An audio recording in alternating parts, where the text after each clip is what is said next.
Dear friends, what a fantastic day in Stockholm. What a fantastic demonstration.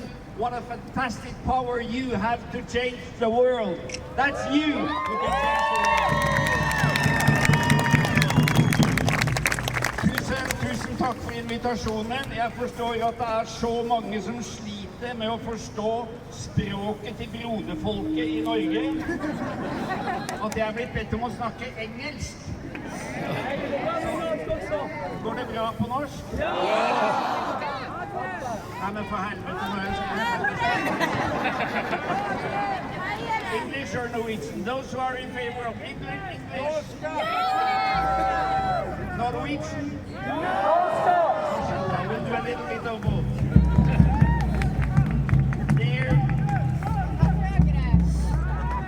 Dear friends and my dear Palestinian sisters and brothers, we need each other more than ever now. In these hard times, in crisis, we know that the most important for one human being is another human being. So, let's see each other, to each other. Let's share the pain and the strength, the tears and the laughter. And the two most beautiful words in my language, it's love and solidarity.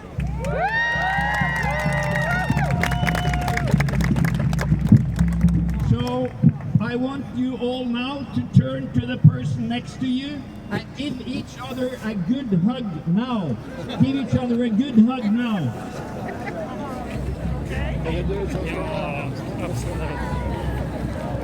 Because that's really what we need in the hard times.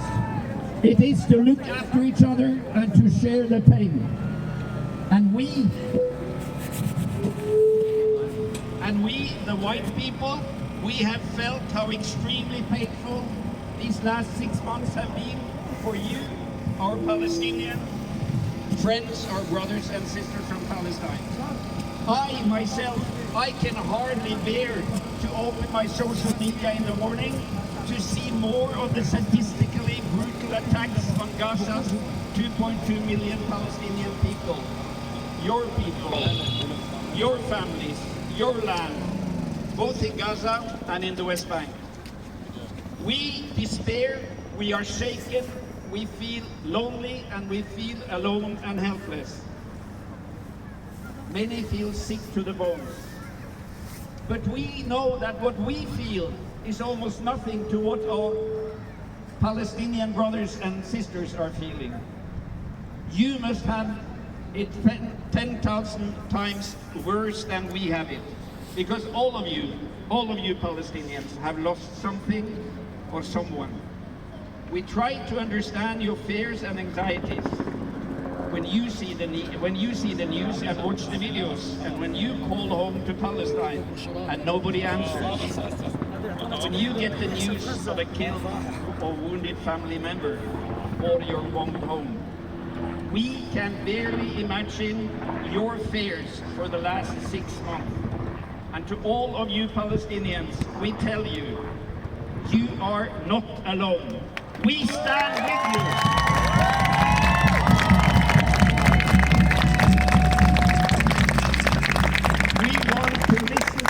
Actively to try to understand you. We want to support you and give you the help you need when you need it. And we want to engage you more in solidarity work. And we want to tell you now, you are not alone. And we promise you, from Norway to Sweden to Finland to Denmark, all over the world, we promise you. We stand together with you, shoulder to shoulder, until you have your free Palestine.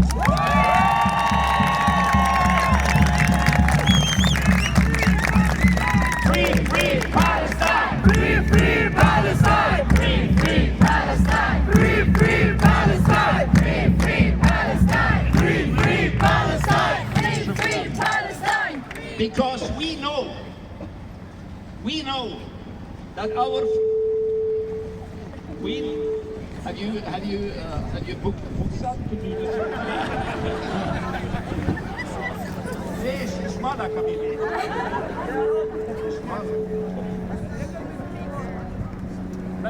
Now you want me to fall off.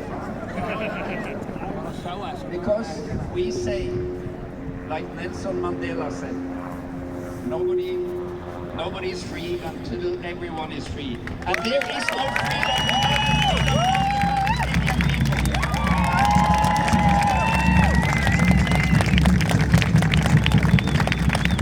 And we promise you that we shall never forget the criminal atrocities, all the killing, all the violence, all the starvation and the sadistic treatment of the Palestinian people in Gaza and the West Bank. We will never forget, and we will never give up for solidarity. We stand by you. Free Palestine!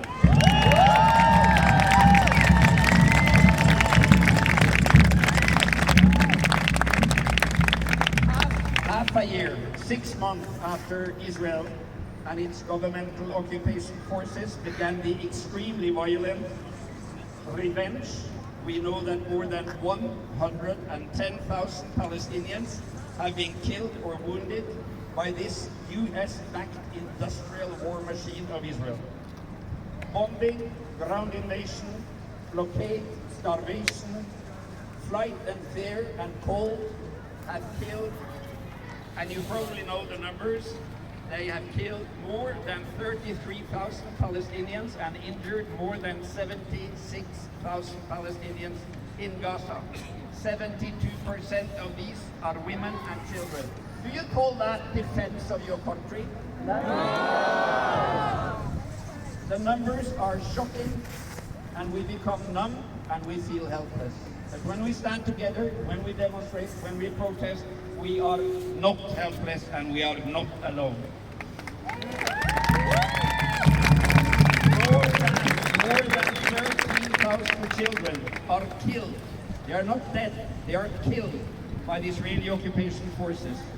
While countless other children are suffering from severe malnutrition, and they do not even have the energy to cry, said the United Nations Children Fund a few days ago. They don't even have the energy to cry. The number of children killed by the Israeli occupation forces in Gaza is higher than the number of all children killed during all world conflicts globally for the last 4 years. And they've done that in half a year. It has never happened in history that a war machine of a government, that a war machine of an occupation army has killed so many children. Think for a moment, if 30,000 Swedish children were killed, or think for a moment that 13,000 Jewish children were killed in and around Tel Aviv in a war situation, what would the world have said then? We all know the answer, we all know the double standards, and we all know the racism of this lack of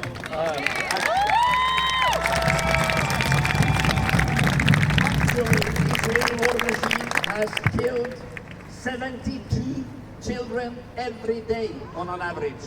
72 children every day for 180 days. Or, as we are doing this demonstration, they have been killing 3 children per hour around the clock for 6 months. 3 children killed every hour for 6 months. 17,000 children have lost their parents and their families.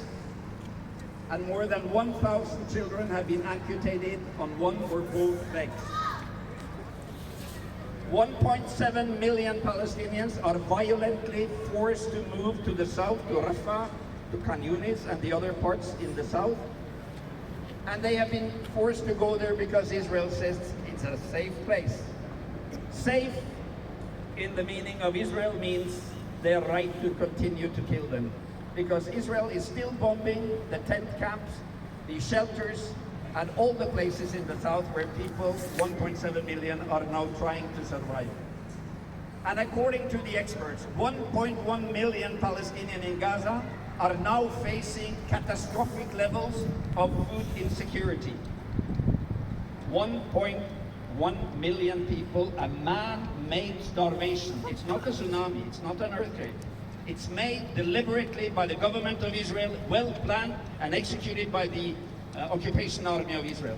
This is a massive war crime. This is a massive crime against all of us, against our humanity.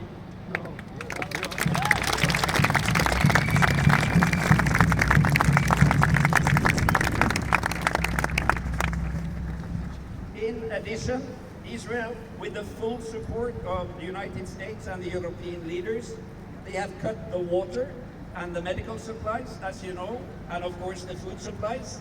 They have destroyed 70% of the local Palestinian meat, fish and dairy production. The Palestinians have been forced to slaughter their cattle, their sheep, their cows, and they can no longer fish in the sea. They have bombed the bakeries and destroyed their distribution system for food.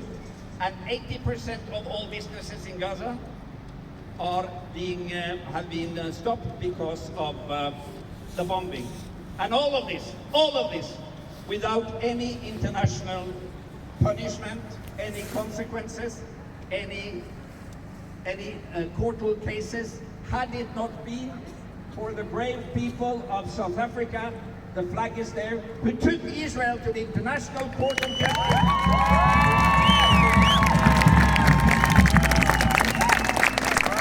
Enough is enough.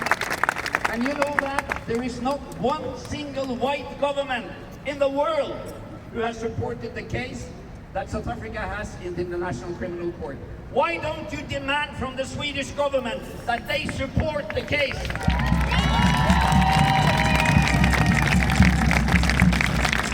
I'm a medical doctor, and I'm no hero. For me, the heroes are in Palestine. They are in Gaza, they are in the hospitals, in the ambulances. They are in the hospitals in Stockholm and in Jenin, in the West Bank. They are medical students, nursing students, pharmaceutical students who have all been standing up, not leaving their patients. The Israeli army, occupation army, has killed more than 400 of my brave brothers and sisters in Gaza. I will never forgive them. Never.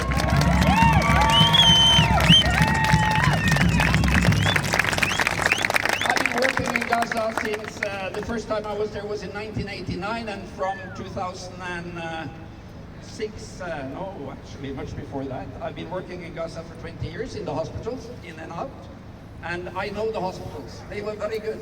Actually, the healthcare system in Gaza was at a very high level. They are very scientifically interested. They have all sorts of specialties. They have brilliant doctors, nurses, and other specialists. They used to have 28 or 32 hospitals. Now, 28 of Gaza's 32 hospitals are not functioning. Why? Was there an earthquake? Was there a landslide? No, because the state of Israel have been destroying one hospital after the other. And you've all seen what happened to the flagship hospital, the Shifa Hospital, the University Hospital in Gaza. Not only did they attack it twice and kill patients and relatives and refugees and staff, but at the end, they bombed it and they burned it down. What kind of people are these people burning down hospitals?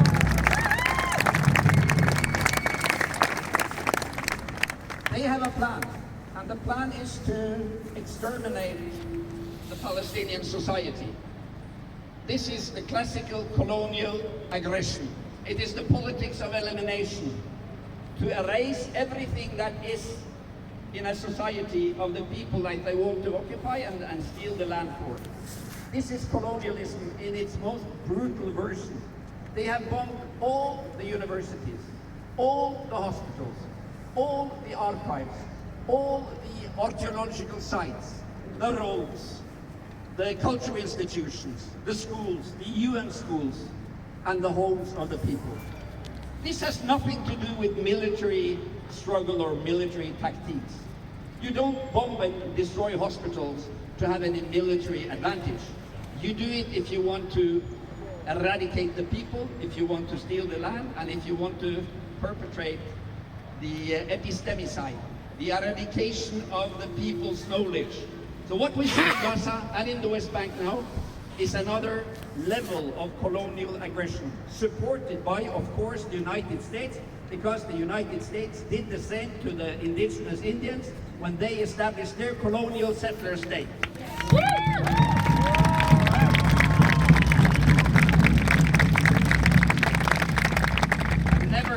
Never before has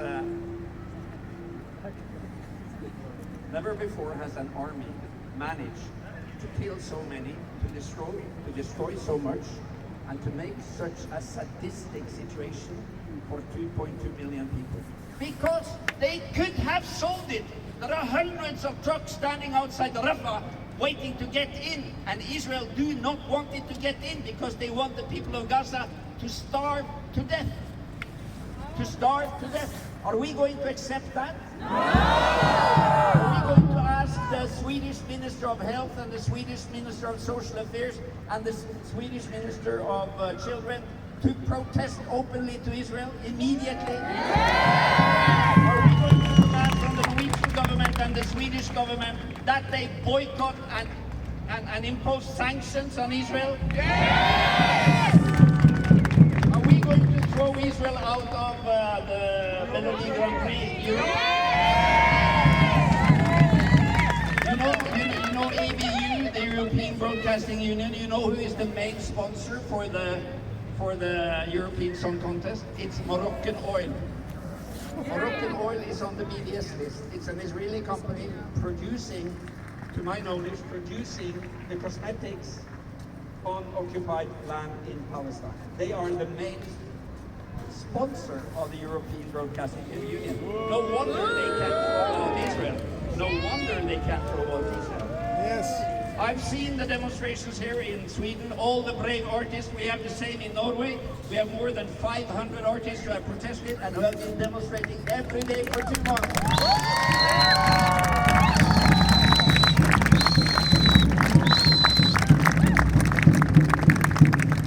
Some of my best friends have been killed in Gaza. I cannot talk about it because I start to cry, but I want to be as strong as they are. Every time I come back from Gaza, if I've been teaching or doing research or I've been working there during Israeli attacks, I feel stronger. I have learned something new about what it means to be a human being.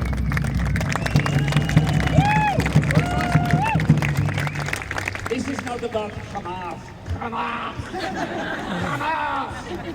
against Israel. This is about the brave Palestinian people, all the people, women and children, old and young, teachers, drivers, hospitals, and the militia against the brutal occupation. And don't forget that every occupied nation has the right to fight the occupiers with weapons.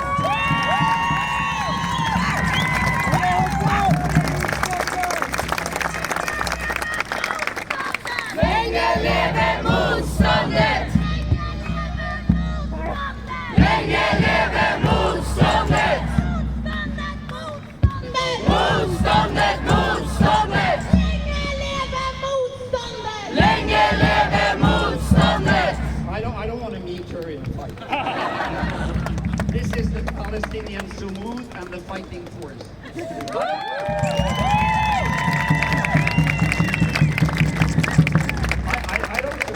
I don't support jihad, I don't support PFLP, I don't support PLO or Fatah or PA. I, along with the Norwegian Solidarity Movement, and I guess along with you, we support the Palestinian people and their right to fight. I don't support any attack on civilians, but the big problem when it comes to attacks on civilians, it's not the Palestinian fighters, it is Israel and the Israeli occupation army.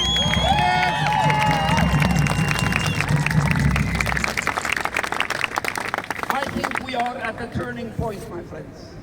I think colonialism is going to get their biggest defeat for many, many years. And the Swedish people, you have some great traditions to follow up.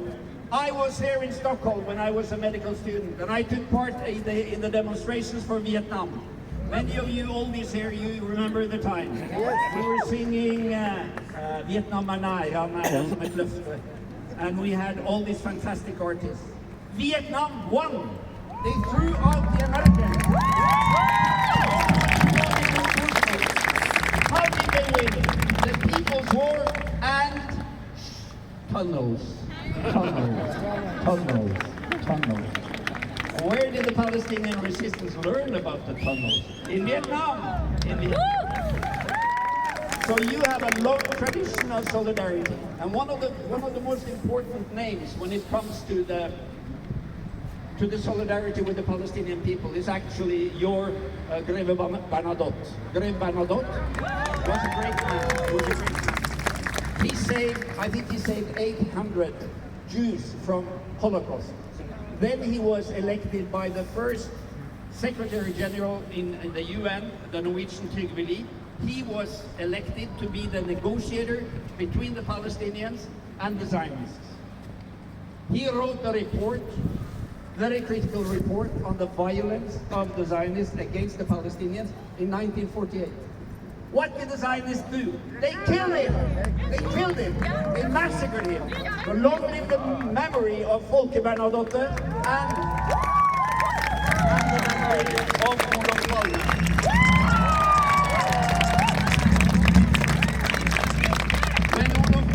When Olof Palme gave his famous speech the day before Christmas, I believe it was 1972, when the American Air Force started to carpet bomb Hanoi, he made a very strong speech in solidarity with the Vietnamese people.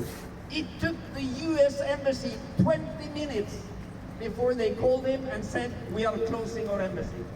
This is what the superpowers try to do. They try to stop small nations from independence and from freedom of expression. We don't want that. And I can assure you that you will have more attacks. Yesterday, my good friend and colleague, Dr. Ghassan Abu Sita, a brave Palestinian doctor who stayed in Shifa and in Mustashfa al-Ahli Arab for the first 8 weeks of the attack. He was going to speak in Germany on a very nice seminar about Palestine. He was stopped in the airport by the German police and he was sent back to England. He was not allowed even to attend. And then the German police, I don't know what kind of reflexes or history background they have, you may know. No. But the German police stormed the venue. They stormed the meeting, turned off the electricity, arrested people, and closed down the meeting. This is a bad sign for Europe, and we need to stand up for the freedom of expression.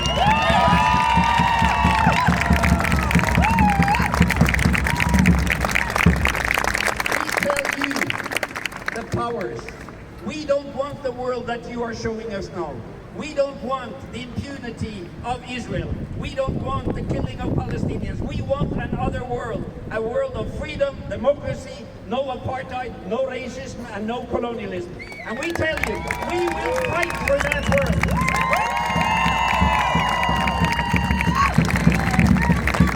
Our solidarity cannot be curbed, it cannot be stopped, it cannot be silenced. We tell you, Palestine, Gaza, West Bank, diaspora, we tell you the powers, ceasefire now, ceasefire now, Ceasefire now! Ceasefire now! Ceasefire now! Ceasefire now! Ceasefire now! Ceasefire now! Ceasefire now! Ceasefire now! Ceasefire now! Ceasefire now! Ceasefire now! We are not going to have a ceasefire for 2 weeks so that Israel can start bombing again. We want a lasting hudna, a lasting ceasefire, and we want Israel out of Gaza.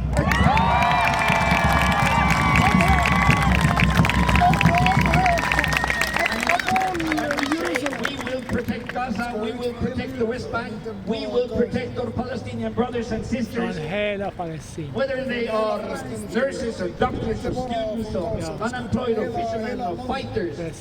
We will protect, we will support, and we will advocate for your rights to resist and your right to have a free Palestine. Long live Gaza, long live Palestine, long live the friendship between the Swedish and the Palestinian people. Gaza has a Palestine has a